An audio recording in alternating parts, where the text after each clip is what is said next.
In 2015, residents of Los Angeles spent 81 hours in traffic. 81 hours. The infrastructure of the city is taxed every day. The topic has been beaten to death. Yes, traffic is bad, but how does the future look? Will sitting in traffic be more bearable? Will people be more efficient working on the go? In early 2016, Sweetgreen, a popular fast casual salad chain, switched coasts. They left Washington, D.C. for Los Angeles. But Sweetgreen's story isn't the only one. We spoke with Sweetgreen co-founder Nic Jammet about adapting to car culture on the West Coast. There's been talk of this creative upheaval. Many have traded coasts in recent times. Some favor the laid-back lifestyle and sunny skies of LA. Others are done living in a shoebox. But a West Coast move comes with potentially long commutes and a loss of efficiency. Nic also discusses how his day-to-day has changed. How has commuting impacted his business, and why he doesn't own a car thanks to Uber. This all happened while riding in a Tesla Model X and taking advantage of its futuristic autopilot features. Now, the self-driving car isn't perfect, but it definitely holds its own on the freeway. It's best in stop-and-go traffic. It could open up the door to more possibilities during one's commute. Many major car and tech companies are already investing heavily into the world of self-driving cars. Tesla founder Elon Musk has already told Fortune magazine that he believes we can expect fully autonomous cars in only 2 years. Tesla is certainly leading the way in this charge. The yet-to-be-released Tesla Model 3, inclusive of autopilot options, set the world ablaze with some 300,000 plus pre-orders. And while the $35,000 base price tag isn't that cheap per se, it's still a move in the right direction towards autonomous mainstream adoption. It's a taste of what's to come in the future, but it also makes us wonder, how much different or better will we be with our hands off of the wheel? We pick up with MAEKAN's own Eugene Can as he serves as Nic's Uber driver to the Sweetgreen offices. How's it going, Nic? Thanks for taking the time out to do this. Of course, man. Happy to. Thanks for giving me a ride to work. Yeah. We were thinking if we want to make a few bucks on the side, we might just start being an Uber driver. Yeah, you're saving me $10 in Uber this morning. I don't know how the driver got my email, but he sent me an invite to start driving for Uber. I mean, he gets a commission for it, I think, but that was kind of funny. Yeah, so today I basically want to kind of discuss with you living on the West Coast, living in LA, how you feel it sort of impacts your workflow. Yeah, so we moved our headquarters out here about 2 months ago from Washington, D.C. And we had been really splitting our time between D.C. and New York. And it really is such a different life out here. A different way of living, different way of working, a different pace, different priorities. And so I'm still getting used to it, to be honest, but I'm starting to understand. But in general, just not, I moved here 2 months ago and I knew I didn't want to get a car at first because on all of my visits, I've really just lived on Uber and UberX, and it's gotten me by. That's a low key shout out to Uber, right? Yeah, it's like the. But what happens if that didn't Uber. exist, though? Then for sure it'd be a game changer. You would need to own a vehicle. You would need a car. Yeah, for sure. Yeah, and I think that. It's bad Asian driving here. Sorry. You should let the car driver probably drives better than you. Yeah. But no, I think it's just because of the reality of how big LA is and the distances that there are, it makes you think about so many things that you don't have to think about in a city. For example, where you live and where you work, that distance is so important. Yeah. So knowing that our office was going to be in Culver City, I knew I wanted to live close, so Venice made a lot of sense for me. Yeah. And so I knew that it makes you really decide where you want to live, as opposed to in New York, you could really live anywhere. You live where your friends are, you live where your vibe is, where where you really want to live, but and you can pretty much get anywhere downtown Manhattan in 15 minutes. Yeah. In LA, if you don't live in the right place in relation to your job, you could set yourself up for an hour commute each way every day. Aside from just the convenience of it and the not wanting to get a car and the not wanting to drive, even though I do have my license, I do know how to drive. Which most people find surprising because I'm from New York. If you actually do the math, it is cheaper to take UberX for me because I live so close to the office.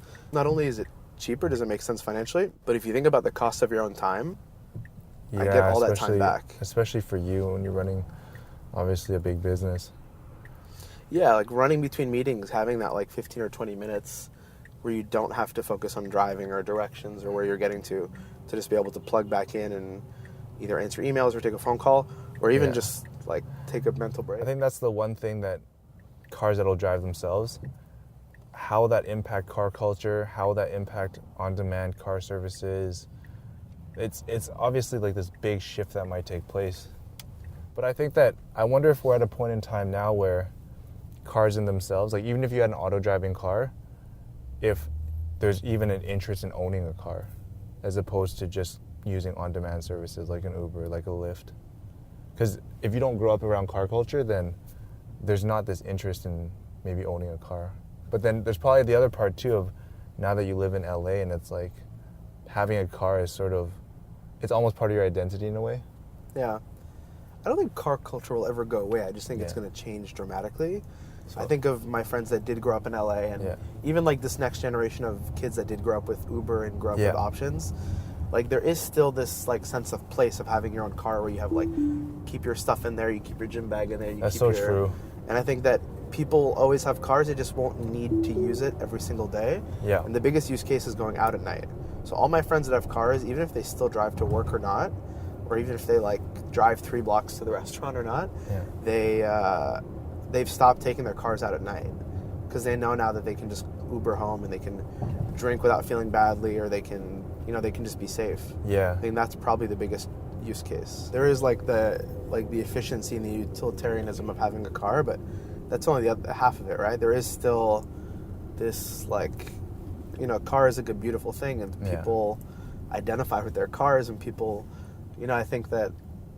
I don't think cars are going away. I think obviously the cars are going to change and how people use them will change, but I think people will still own cars.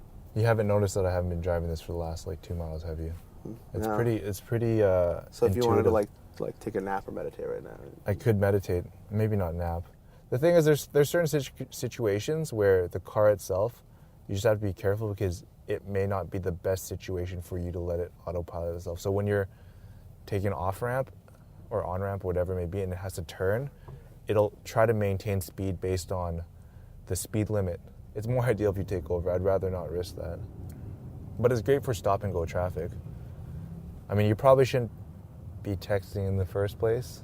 I say that because sometimes I do it, but I mean, when you're in stop-and-go traffic, you're going 5 miles per hour, I don't think it's a big issue. It's about, I think, 80% trustworthy, 75% trustworthy. But I'm also questioning, I was interested in that point you made about how younger people growing up now that are familiar with Lyft and Uber, their likelihood of owning a car. I think that's the main thing that we'll see what happens in the future is. Because that's the thing is, like, I always question, are we in a shift in car culture? It's funny, my business partner's little sister, this is a perfect story to explain what you're saying. She turned 16 like a year ago. And like, forever the story was in a place like California or in a suburban setting, the kids would count down the minutes till their 16th birthday. So that you could get your driver's permit, so that you could drive, because that meant freedom. That meant like your parents don't have to drive you around, or you don't have to like be dependent on someone. And then for the kids that could get a car right away, it was like ultimate freedom. And my business partner's little sister turned 16 and she didn't even go get her license. She didn't care. Because she had Uber on her phone linked to her parents' credit card, and she already had that freedom. And it was freedom with less responsibility. And as cool as getting a car is, it's like, it's still a lot of responsibility of like, oh, I can't get in an accident, or I can't drink, or I can't, all these different things. I can't do things that kids want to do. Yeah, exactly. And Uber just gives you the ultimate freedom without responsibility. I definitely think there's compounding variables to not wanting to own a car in LA. Like parking in itself also is like a major headache. Like needing to find parking, that easily eats up time. I mean, for anyone that probably lives in LA, these are not new issues with driving in LA, but I think for you and I, because we don't necessarily live here, it's kind of these new things you need to become accustomed to. Do you think that traveling and commuting has affected the productivity of your team?